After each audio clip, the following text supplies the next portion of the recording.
right, good morning, everyone. Thank you for joining us. This is the Veterans Florida Agriculture Program webinar. Appreciate everyone joining us. We are recording this webinar, so we will be reposting it on our YouTube channel and using some slivers of it that we'll be sharing on social media as well. So thanks everybody for joining us. I'm excited to talk about the opportunities for veterans in agribusiness. It's the second largest industry in Florida.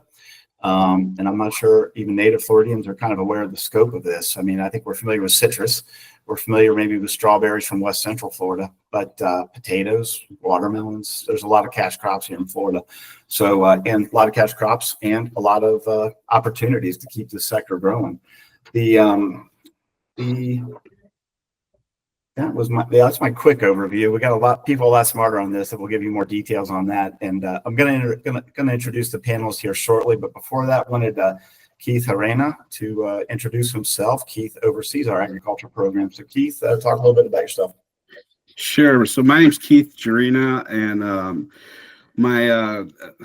I am the Veterans Employment and Training Services Manager for Veterans Florida, and I oversee the agriculture program. I have 17 years of Marine Corps background, and before all that happened, I actually had we lived on a small farm, very small farm, but and that's where I get my experience from. But right now, I'm really enthused to be working with these panelists, and I'm really looking forward to continuing this developing relationship and overseeing, not overseeing, but actually going on sites and visiting everybody and making face-to-face contact with all our individual reps throughout Florida. If you have any questions regarding the agriculture program, please reach out to me at jarena@veteransflorida.org. I believe my email's in the chat right now. Yes, I just dropped Keith's email in the chat. We'll repeat it again later, but anybody in the course of this has any questions about the program, wants to reach out, Keith is your man to talk to. Thank you, Keith. Appreciate it. And let's do a quick introduction of our panelists, and then we'll get into the webinar part of it. We have Simon Bollin here. He's the Agribusiness Development Manager at the Hillsborough County Extension Services. And Simon is a veteran. Thank you for joining us, Simon. We have Dr. Samira Daroub, who's the Professor and Center Director at the UF Everglades Research and Education Service. And we have Tripp. He's the Director of State Legislative Affairs at the Florida Farm Bureau. And let's go ahead and get it started. For everybody watching, if you have any questions, you can drop those in the chat, and we will get as many answered as we can later on in the webinar. I'm going to ask specific questions to each of our panelists. We'll rotate it around. And I want to start with you, Simon, kind of a very 30,000-foot question. What is agriculture? Well, agriculture is the production of food, fiber, and fuel. On a general aspect, in Florida, we produce over 300 different crops with about 7.75 billion in retail farm gate sales every year. The economic impact is much larger than that. And agriculture is also part of the National Defense Strategy. So it's a big industry here in Florida. It's like you were saying, the second largest industry in Florida after tourism, but it's also part of national defense. Explain that real quick, how it's part of national defense. Well, food security is national security. Hungry people are desperate people, and you look at places around the world where food insecurity is very high. It also contributes to unrest and revolution and things of that nature. So when you have a well-fed population, you have typically a population that's not only healthier and smarter, but also is less volatile when it comes to political and military activities. All right. Appreciate that, Simon. Thank you. Let's go over to Dr. Samira. Let's see, I got it. Hold on. Let's go to, yes, Dr. Samira, I'm going to go to you. The work you do may not register as traditional agriculture in the minds of many. Talk a little bit about the Everglades Research Facility and the different programs of research and extension you do there to support ag and food sciences in South Florida. Sure. Good morning, everyone. So as Joe was saying, my name is Samira Daroub. I'm a professor and center director at the Everglades Research and Education Center here in South Florida. We're part of the College of Agriculture and Life Sciences, as well as the Institute of Food and Agricultural Sciences at the University of Florida. Before I talk about our center, I just want to talk about the research and education centers across the state in general. So although main campus is in Gainesville, Florida, the Institute IFAS, the Institute of Food and Agricultural Sciences, has 12 research and education centers all across the state. And when these centers were started in various times, you know, like our center started in 1921, so we're more than 100 years at this point. They started just to meet the demands of our stakeholders, agriculture, farmers, ranchers. We do research, we do extension. So at any different center, we could connect to the stakeholders. It could be strawberry farmers, it could be ranchers. At my center, the Everglades Research Education Center, we're located in Belgrade, Florida. So very close to Lake Okeechobee. We're the heart of South Florida. Palm Beach County, where a lot of the ag is produced, quite a bit of the ag is produced, especially in the winter. The agriculture here is very diverse. It's mostly sugarcane farmers, but a lot of vegetable production. So if you visit us now, for example, you'll see a lot of preparation, not only for sugarcane planting and harvesting, but a lot of lettuce, radishes, celery. So quite a bit of ag operations. Sweet corn will be here soon to be planted. We have flooded rice in the summer. So going back to my center, we are a research facility. We are an outreach facility also connected to our stakeholders. I think that's really a major strength that we have because we have been in 100 years. We know our stakeholders very well. The research is done to support them related to first soil fertility and plant nutrient management.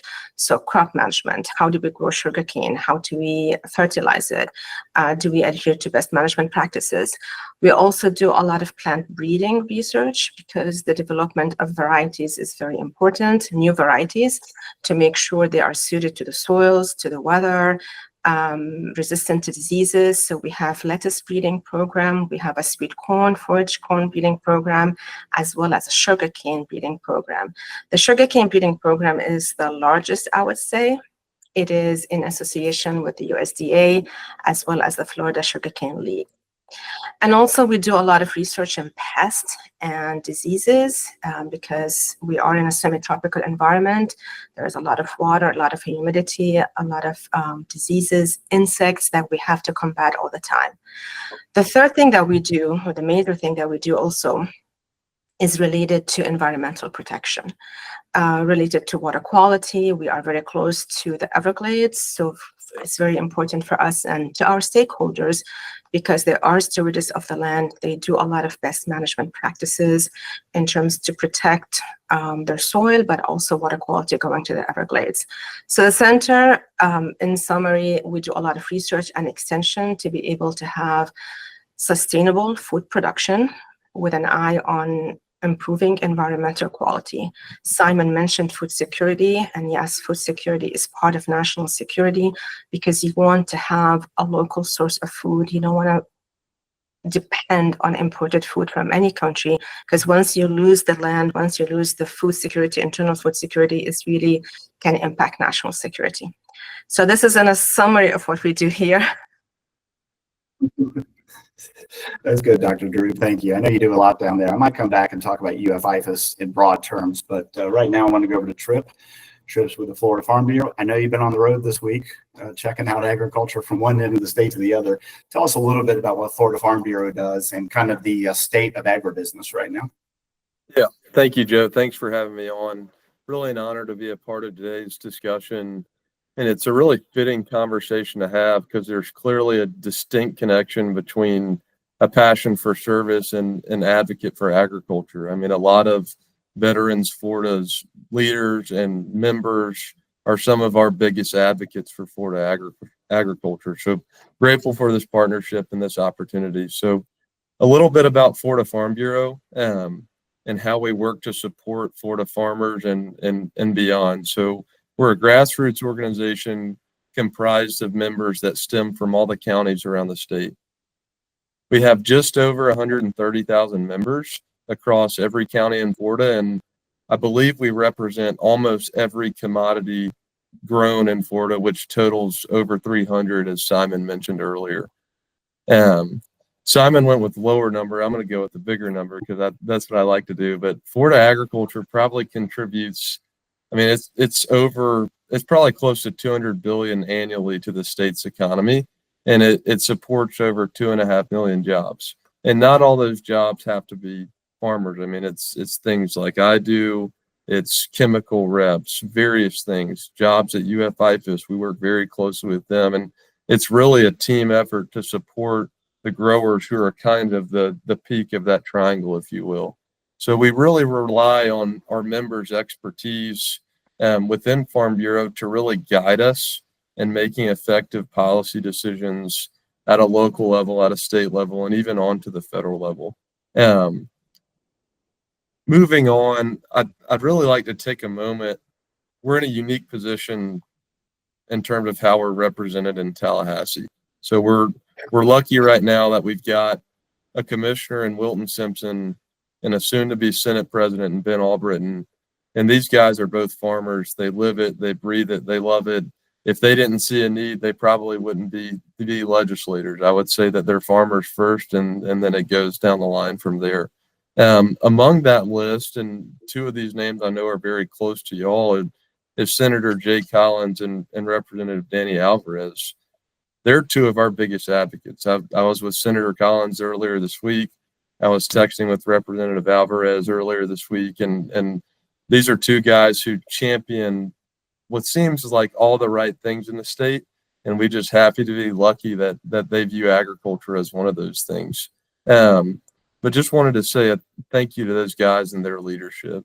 But moving forward, sort of the where we are in Florida right now, it's been a challenging year for Florida agribusinesses, from obviously hurricanes to disruption.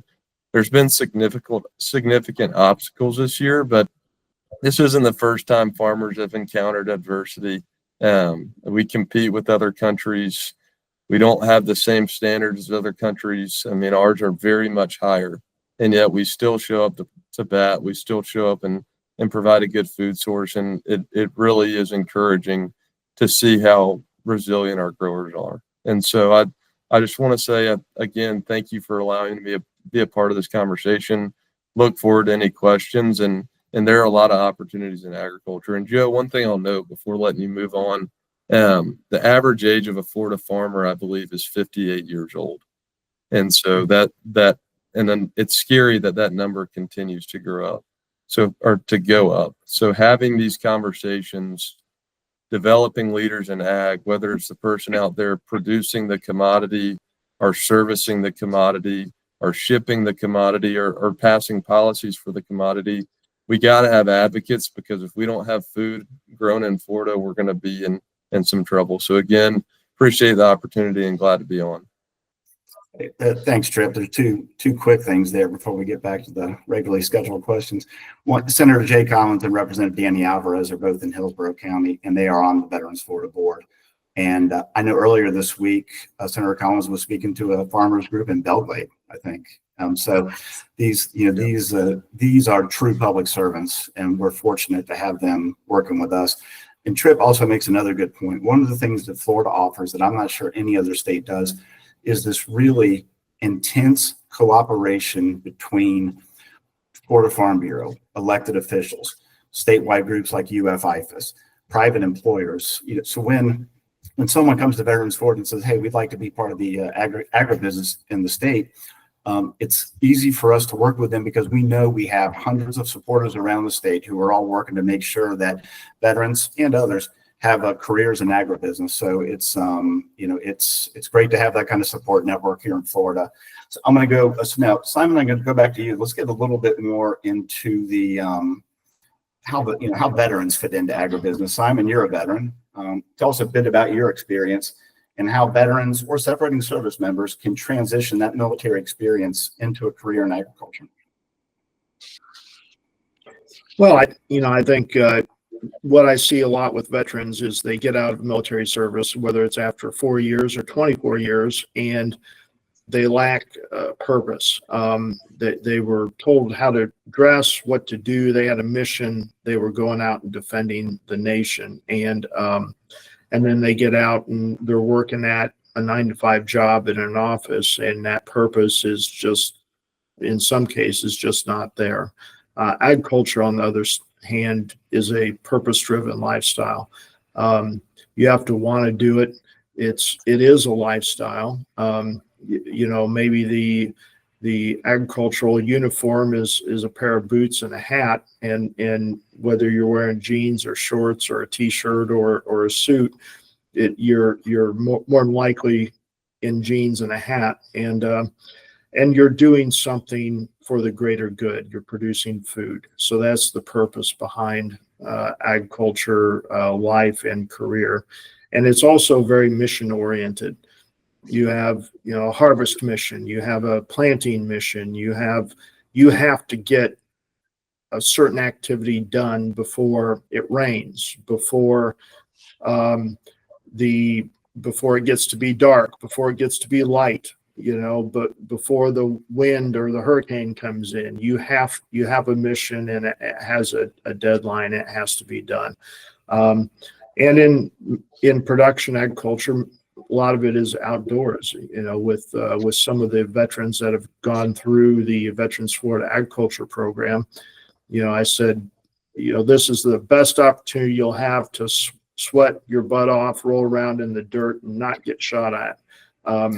It's true. Although I have been shot at a few times, but that's a different story. So there's a very good translation between a purpose-driven lifestyle in the military and in agriculture. And in addition to that, there's one less than 1% of the country is involved in production agriculture, and it's the same for the military. Less than 1% of the country has ever served in or is serving in the military. And so when you talk about the tip of the spear, 99% of the people living in this country have not had military service and are not involved in agriculture. So when you want to have a purpose and be at the tip of the spear, this is it. Thanks, Simon. I appreciate that. I'm going to go to Dr. Daroub. I know you've had a veteran go through the program as an intern in your center. Can you talk about that experience in particular, and then in general, talk about how there are relationships and networking opportunities that lead to a good career after coming out of that internship? Sure. So let me first talk about the experience. We had the privilege of hosting a veteran this year.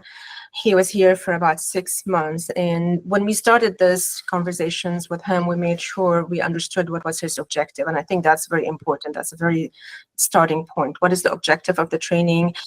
He in particular wanted to learn about organic agriculture. He wanted to have his own small scale organic production systems eventually. And he wanted to come back to Palm Beach County because his parents lived here. So it was very good for us because we're, in Palm Beach County and we have a lot of resources. So when I talked to him, we made sure we had a training plan to be able to accomplish his objectives. We have a lot of different professors here. He was going to be here for 6 months, so we put him into different programs so he can get the best of it in terms of research. He also wanted to go back to school, so that's another advantage, which school to go to, and that was part of the conversation also. So he first started, for example, in the lettuce breeding program because they grow lettuce, they plant lettuce, they fertilize, they do all the pest management, and he got a lot of really good experience there. And then he wanted to learn more about soil testing, fertilizer application. So he got another internship with another lab in the center doing a lot of soil research, basically doing quite a bit of regenerative agriculture, how to regenerate the soil, how to make sure our practices are sustainable, for example.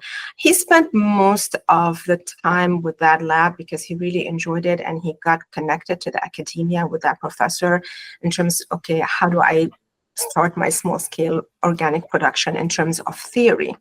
But in addition to that, we wanted to make sure he knows more about the practical aspects, and that's where our stakeholders are very important.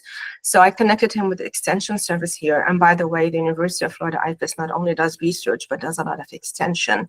In addition to our extension professors that we have at our center, we're connected to extension agents throughout the state. There is a number of extension offices.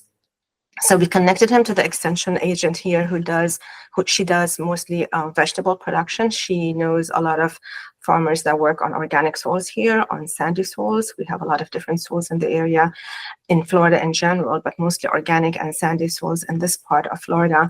And we connected him to a local farm. He would intern once a week. So once a week, he would go to that local farm, talk about, he did everything with them, how they produced food, how they fertilized water, how they sold their produce. So he connected from, the chain of food production in general. And I think that was a very good experience for him, not just the research, being in a lab or doing, what we do at our farm here, but actually in the field with an organic production farmer also.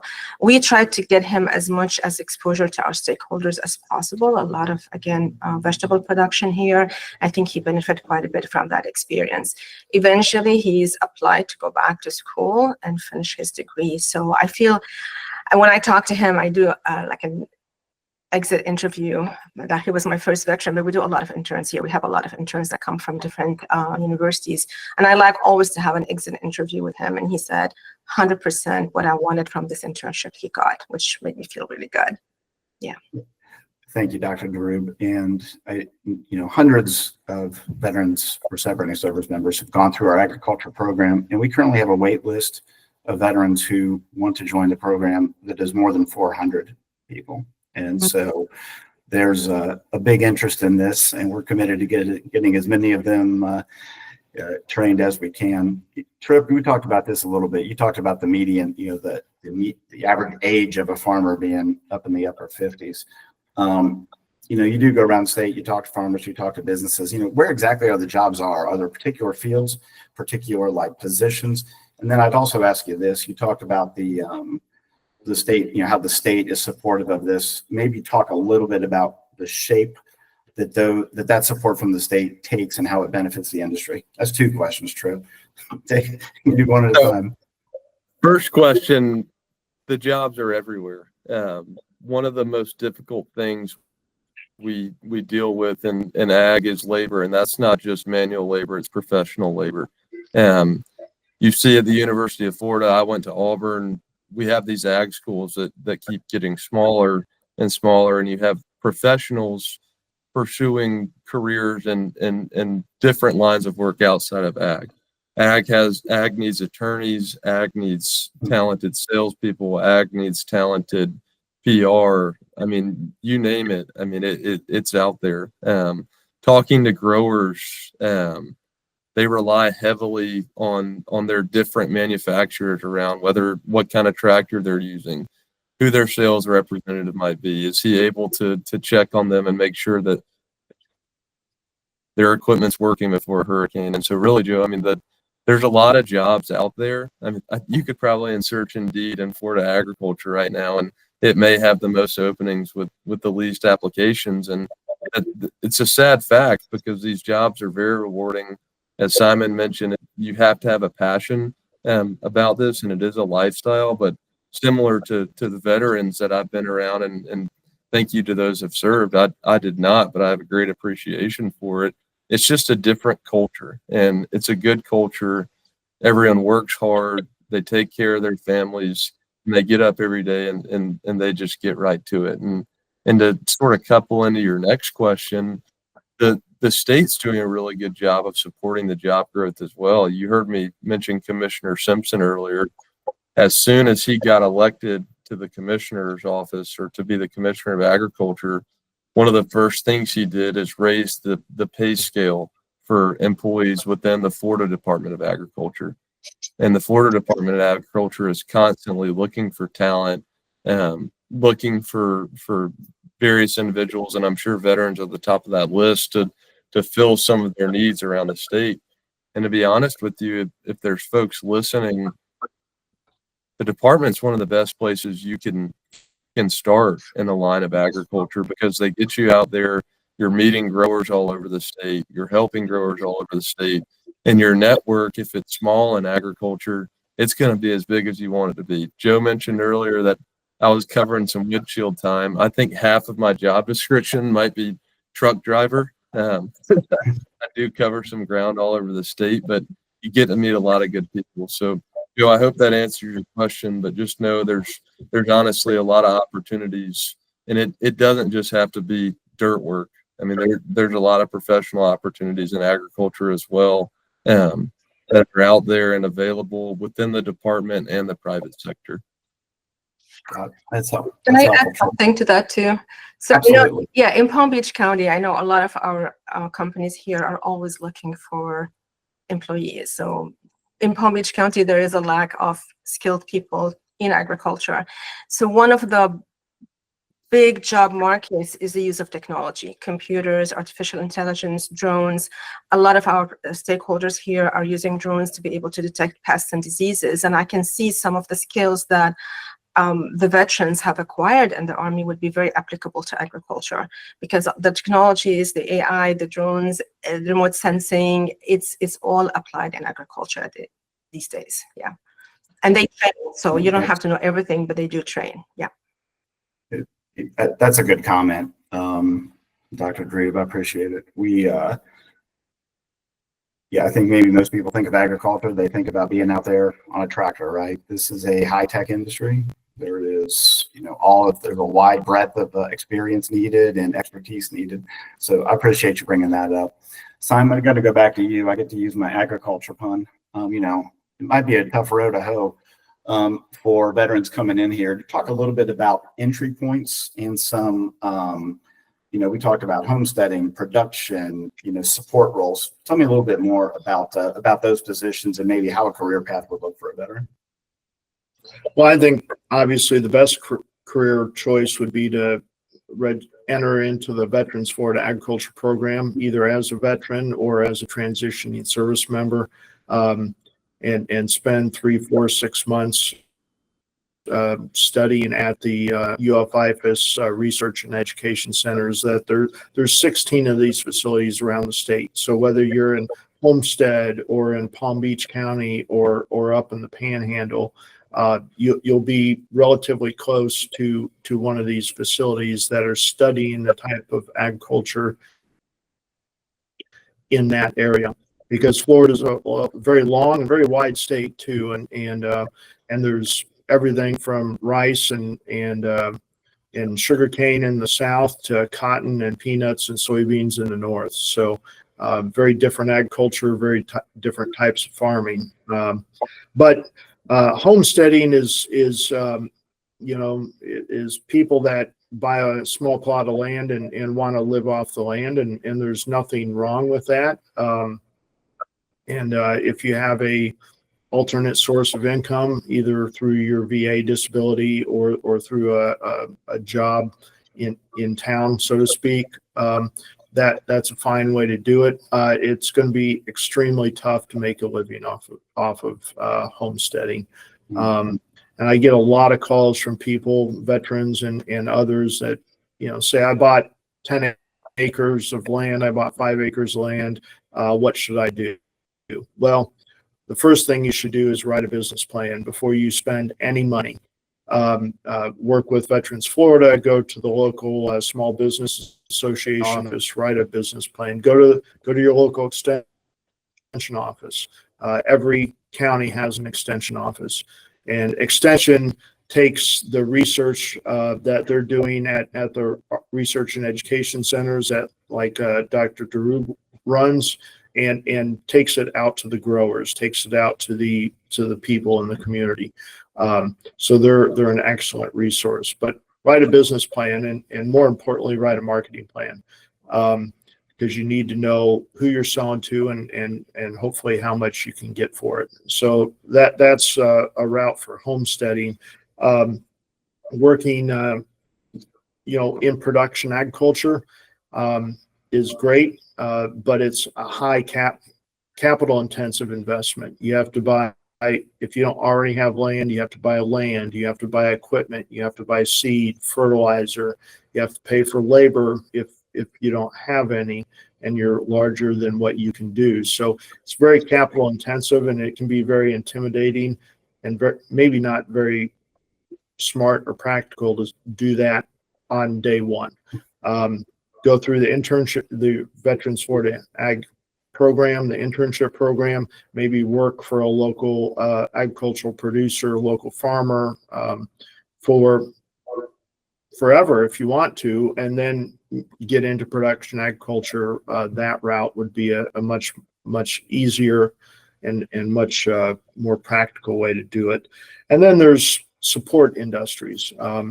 Just like in the military, you know, you have a certain percent of door kickers, and then three or four support people behind them that are doing logistics and doing personnel services and medical services and all that sort of thing. Well, it's the same thing with agriculture. You have production workforce that's involved in production agriculture.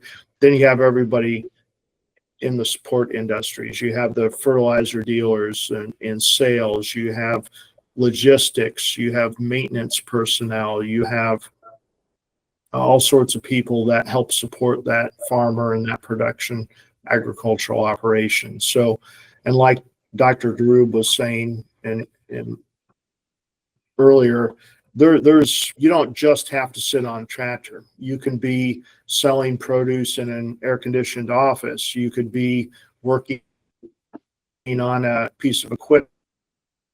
You can be doing logistics. You could be managing a field crew or managing irrigation systems or fixing technology. There's a lot more technology in agriculture, and over the next 5 years that will grow exponentially. Technology in agriculture, and so there's a significant educated workforce in electronics and technology. And I've spoken with several echo guys or comms guys coming out of the military that spent 20 years, spent 5 years, 8 years as working on satellites, working on communications equipment, working on the computer and IT infrastructure within their branch of service, and can walk directly into a technology job in agriculture because in often cases it's the exact same equipment. So it's because we're using LiDAR, we're using radar, we're using GPS, we're using all the same things that is used in military operations to launch a JDAM and different things like that. Maybe downgraded a little bit, but it's essentially the same technology. Thanks, Simon. That's great. And it's really helpful. One thing that I was thinking while you were talking, I mean, this can be a little bewildering to someone wanting to get into the agriculture industry in Florida. And that's why we're here. And that's why we would encourage anyone interested to register at our website, veteransflorida.org/register. All you got to do is put your information in there, and one of our team will get in touch with you, and we'll make sure we can get you on the path you're seeking. Also going to repeat Keith Arena's email as well, which is there in the chat as well. Something I kind of took for granted, but I'd like to share this a bit more with people. When you're in Florida and you say IFAS, I know what you mean, right? Those of us in the industry kind of get it. And we talk about a support network in the state. And I would suggest that IFAS is kind of the backbone of that support network. Dr. Daroub, just briefly, a little bit of an upper level view of what. Sure. So the University of Florida Institute of Food and Agriculture Sciences, IFAS for short, represent the research and the extension part of the College of Agriculture and Life Sciences. So the College of Ag and Life Sciences is for education for students, and then the rest, what we call the Ag Experiment Stations, as well as the extension offices, are under the IFAS umbrella. as I mentioned before, they were started in different times over the last 100 years to support local agriculture, whether it's farmers or ranchers. For example, in Fort Lauderdale, they have a research station. It's mainly for urban agriculture because there's a lot of pests, urban pests, what have you, grasses, sod production, for example, turf grass production. That's what they're focused on. In Homestead, which is a tropical system, they're focused on tropical agriculture, tropical fruits, again, connected to the growers, connected to the management system over there. But it's a wide umbrella that deals with all agriculture, all different commodities in the states, research to support farmers. But the big part of it is the extension and the outreach to make sure all of this information is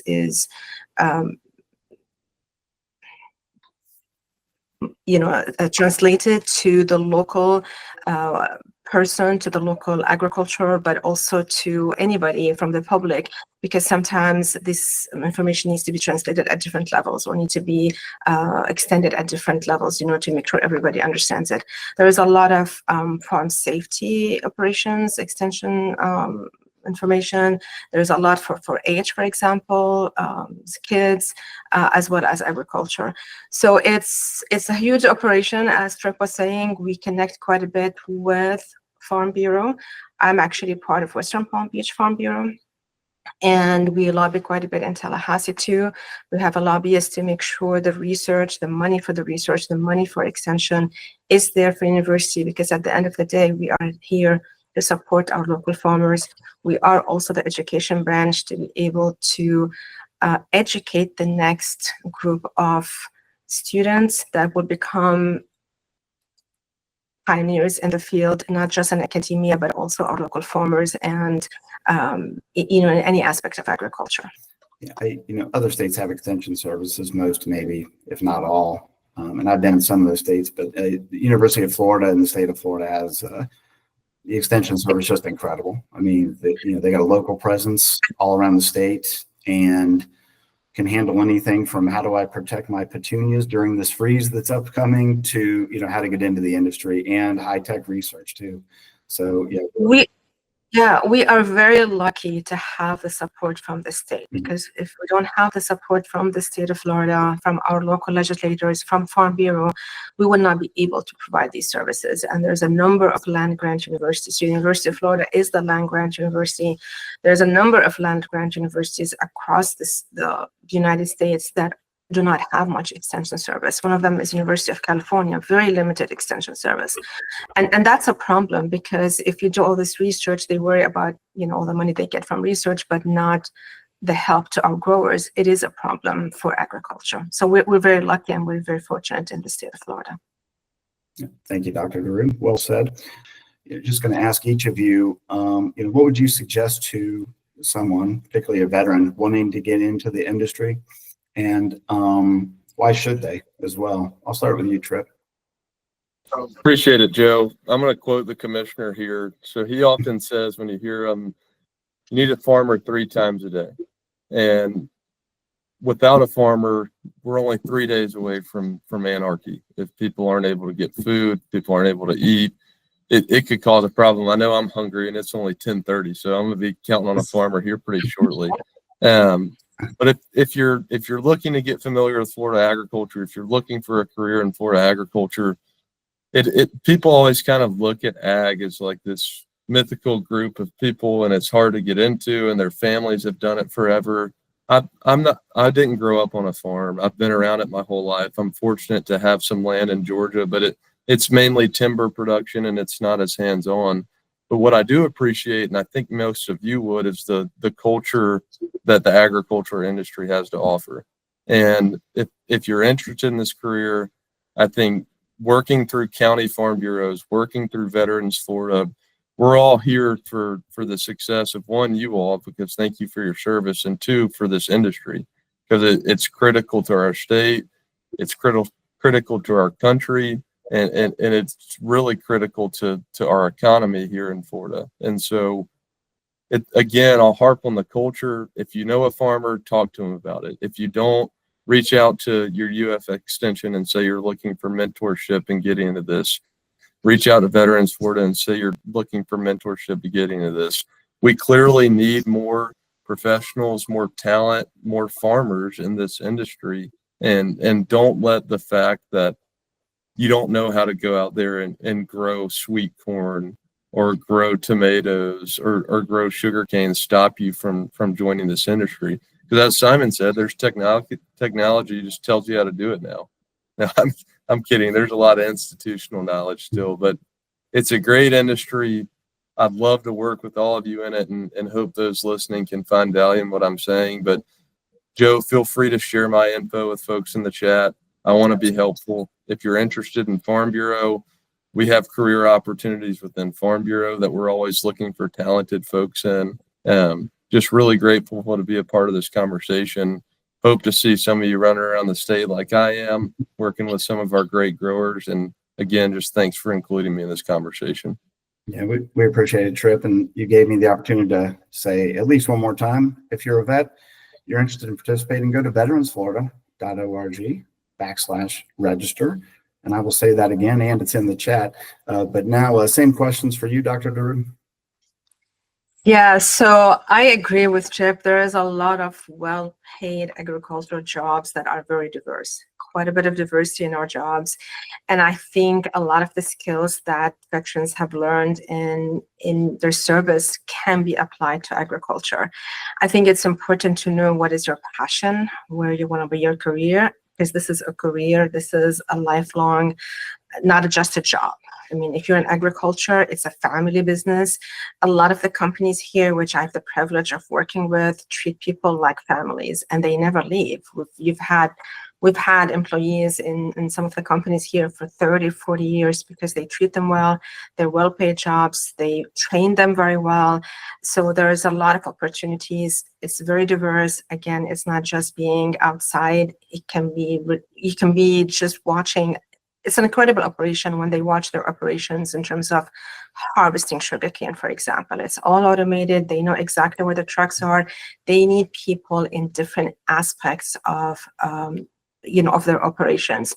Well paid, always looking for them, family business, nice culture. I mean, I cannot say enough good words about working with farmers and growers.